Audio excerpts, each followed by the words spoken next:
But it must be difficult for goalkeepers and you as well, because you're at a club where we've got the England number one there in front of you, Jordan Pickford. Yep. How difficult is it if I'm guessing, if you're an outfield player and you're, I don't know, a defender, there's a couple of places you can slot in if someone's injured. But for you, for a goalkeeper, you need the goalkeeper to be injured.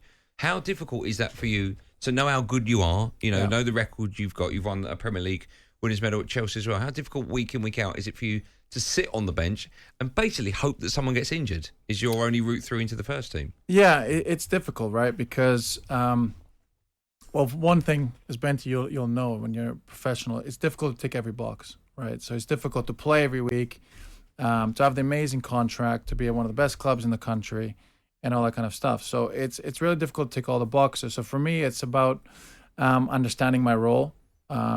I understand that I'm there to obviously compete with Jordan, work with the other guys, help some of the younger guys along, obviously be a presence in and around the club in the dressing room for the whole team. So I understand my role, and I bought into that role. It's a little bit easier for me now. When you asked me that, if you asked me that question 10 years ago, I would have never even considered it. Whereas obviously now you understand as time goes on, what you want to do and what position you want to be in. So for me to be, part of a great goalkeeping group, we work really, really well every day. So I enjoy my work. We're a really good goalkeeper coach, and all the guys are really good guys. And, I'm at a big club, a really, really good club. We have all the, top-notch facilities. So to go to work and every day is a pleasure. But at the same time, when it's Saturday, it's 3:00 or whenever the game comes around, it's not easy by any stretch of the imagination. And then I think if it was easy, then they wouldn't want me around either. So you want to be pushing. You want to have a squad of players, and at the top clubs, you want to have 20 plus pretty good players so you can count on. So it's part of my role, and I understand where it is now. It's very different as well with goalkeepers, I found, because you guys are like the goalkeeping union. You guys are a tight bunch. So even though, as I said, you're competing with Jordan for that number one spot, you guys are also supportive of each other. It's not like you've got the strikers at certain clubs and there's a little bit of, well, I should be playing ahead of him, and it's not as tight as the goalkeeping union.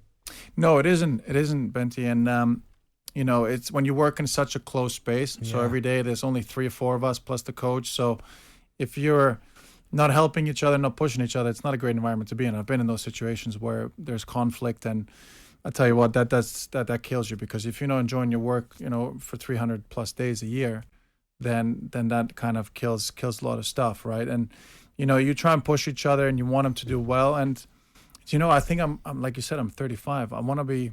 And that's why last season was so difficult. I want to be part of a good team.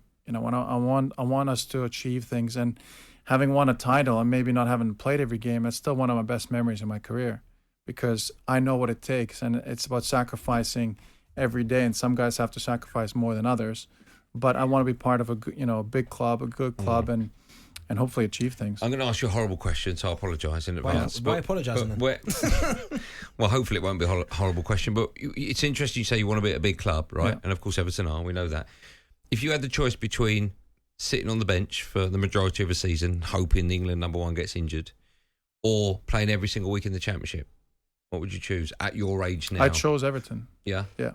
I chose Everton because, it's kind of why I chose to go to Chelsea. Like, something about it is a challenge too, right? Maybe it's like but it's competing with the best. So you recently signed a 1-year deal at Everton. Yeah. So I assume you had lots of offers from other clubs, including the Championship as well. Would that be right?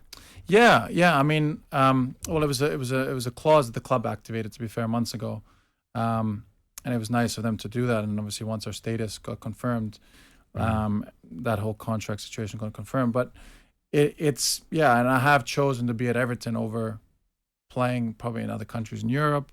For different reasons. Also, I'm 35. I've got 2 kids. I've got a wife, family who are settled. So it gets difficult. Like I said, 10 years ago, there's no questions asked. My kids, one of my daughters wasn't even born yet. I'm going where I can go and play and be the best, and you kind of leave everything else behind. Where now you have to be a little bit more conscious of everything else. And, I wanted to be in England, chance to be in the Premier League competing, with the best, and that's what Jordan is. He's one of the best, you know what I mean? He's England number one, and to compete with him every day, and I want to try and be better than him and help the team, and that's just obviously just a choice that I made.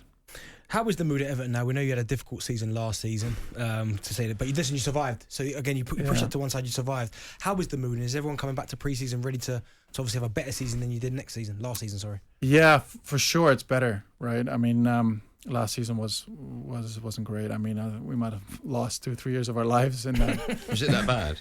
Yeah, I mean, it's terrible. Just the stress every day, and you feel it. I mean, people think players maybe don't feel it. We feel it. We feel what it means to people. And especially at our club, when they weren't expecting to be there, nobody expected to be there, you understand the consequences, and it could have been steep. So, it was a big relief to stay up, which feels like an achievement and should have never been an achievement, so it sounds weird to say that. But we're looking forward to it. Honestly, we've got a great gaffer. What he did in the last 4 or 5 months, and credit to him, the way he kept people together, the whole club. That inspiration to everyone, it was first class. So we've got a great manager, really, really good staff. I think we've got a good squad. We'll see obviously how the summer works out, what happens. We've got some good quality.